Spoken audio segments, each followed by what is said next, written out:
ഇന്ന് വിശ്വസാഹിത്യകാരൻ രബീന്ദ്രനാഥ ടാഗോറിന്റെ 84-ാം സ്മൃതിദിനം. ഗുരുദേവ് എന്നറിയപ്പെട്ട ബംഗാളി കവി. സാഹിത്യം, കവിത, സംഗീതം, കല എന്നിവയിലെല്ലാം ശ്രദ്ധേയമായ സംഭാവന നൽകിയ, ലോകമെമ്പാടും ആദരിക്കപ്പെടുന്ന ഭാരതീയ സാഹിത്യകാരൻ, സാമൂഹിക പരിഷ്കർത്താവ്, തത്വചിന്തകൻ. 1861 മെയ് 7 കൊൽക്കത്തയിലെ പീരലി ബ്രാഹ്മണ വംശത്തിൽ ദേവേന്ദ്രനാഥ ടാഗോറിന്റെയും ശാരദാദേവിയുടെയും മകനായി ജനിച്ചു. ബംഗാളി നവോത്ഥാനത്തിലെ ഒരു പ്രമുഖ വ്യക്തിത്വമായിരുന്നു ടാഗോർ. പരമ്പരാഗത ക്ലാസ് റൂം അധ്യാപനത്തിൽ നിന്ന് പശ്ചിമ ബംഗാളിലെ ശാന്തിനികേതനിൽ വിശ്വഭാരതി സർവകലാശാല സ്ഥാപിച്ച് വിപ്ലവകരമായ മാറ്റങ്ങൾക്ക് തുടക്കം കുറിച്ചു. ദീർഘവീക്ഷണമുള്ള ഒരു അധ്യാപകൻ കൂടിയായിരുന്നു അദ്ദേഹം. ചെറുപ്പത്തിൽ തന്നെ അമ്മ മരിച്ചതിനാൽ ജോലിക്കാരാണ് ടാഗോറിനെ നോക്കിയിരുന്നത്. 11-ാം വയസ്സിൽ ഉപനയനത്തിന് ശേഷം ടാഗോർ തന്റെ പിതാവിനൊപ്പം മാസങ്ങൾ നീണ്ട ഭാരത പര്യടനത്തിന് തിരിച്ചു. ഈ യാത്രയിൽ അവർ കുടുംബത്തോട്ടമായ ശാന്തിനികേതനും അമൃത്സർ വഴി ഹിമാലയ സാനുക്കളിലെ ഡൽഹൌസി സുഖവാസ കേന്ദ്രത്തിലും എത്തി. ഇവിടെ വച്ച് ടാഗോർ വിവിധ ജീവചരിത്രങ്ങൾ, ചരിത്രം, ആഗോളശാസ്ത്രം, ആധുനിക ശാസ്ത്രം, സംസ്കൃതം, കാളിദാസ കൃതികൾ എന്നിവ പഠിച്ചു.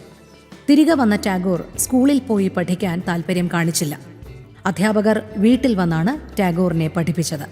അഭിഭാഷകനാകണമെന്ന മോഹത്തോടെ ടാഗോർ ഇംഗ്ലണ്ടിലെ സർവകലാശാലയിൽ ചേർന്നെങ്കിലും പഠനം പൂർത്തിയാക്കാതെ മടങ്ങി. 1890 ടാഗോർ ഇപ്പോൾ ബംഗ്ലാദേശിലുള്ള ഷിലൈഥ എന്ന സ്ഥലത്തുള്ള തന്റെ കുടുംബസ്വത്ത് ഏറ്റെടുത്തു. അവിടെ പത്മ എന്ന പത്തേമാരിയിൽ താമസിച്ച ടാഗോർ നാട്ടുകാർക്കിടയിൽ ജമീന്ദാർ ബാബു എന്നായിരുന്നു അറിയപ്പെട്ടിരുന്നത്. ടാഗോറിന്റെ സാധനാ കാലഘട്ടം എന്നാണ് ഇതിനെ വിശേഷിപ്പിക്കുന്നത്. സാഹിത്യപരമായി ടാഗോറിനെ സംബന്ധിച്ചിടത്തോളം മികച്ച കാലഘട്ടമായിരുന്നു ഇത്. കവിത, നോവലുകൾ, ചെറുകഥകൾ, ഉപന്യാസങ്ങൾ തുടങ്ങിയ അദ്ദേഹത്തിന്റെ സാഹിത്യകൃതികൾ ലോകമെമ്പാടുമുള്ള സാഹിത്യകാരന്മാർക്ക് പ്രചോദനം നൽകുന്നതായിരുന്നു. രബീന്ദ്രനാഥ ടാഗോറിന്റെ കവിതാ സമാഹാരമായ ഗീതാഞ്ജലി 1913 സാഹിത്യത്തിനുള്ള നൊബേൽ സമ്മാനത്തിന് അർഹമായി. ഭാരതത്തിന്റെ ദേശീയ ഗാനമായ ജനഗണമന രചിച്ചത് ടാഗോറാണ്. അതുപോലെ ബംഗ്ലാദേശിന്റെ ദേശീയ ഗാനമായ അമാർ ഷോണാർ ബംഗ്ലയും രബീന്ദ്രനാഥ ടാഗോറിന്റെ രചനയാണ്. 1901 ടാഗോർ ഷിലൈഥ വിട്ട് പശ്ചിമ ബംഗാളിലെ ശാന്തിനികേതനിൽ താമസം ആരംഭിച്ചു.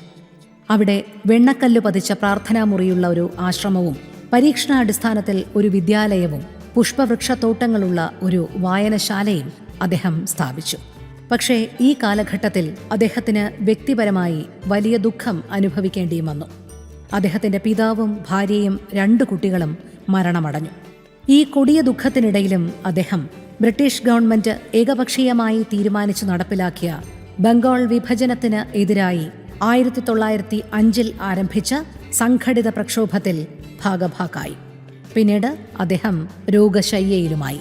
1941 ഓഗസ്റ്റ് 7 തന്റെ ജന്മഗൃഹമായ ജൊറസങ്കോവിൽ വച്ച് രബീന്ദ്രനാഥ ടാഗോർ ഈ ലോകത്തോട് വിട പറഞ്ഞു. രബീന്ദ്രനാഥ ടാഗോറിന്റെ ഓർമ്മകൾക്ക് മുമ്പിൽ ശതകോടി പ്രണാമം. ഇന്നലകൾ ഇന്ന് powered by hotel Chitra, pure vegetarian, Marthandam, Kanyakumari, Nagercoil.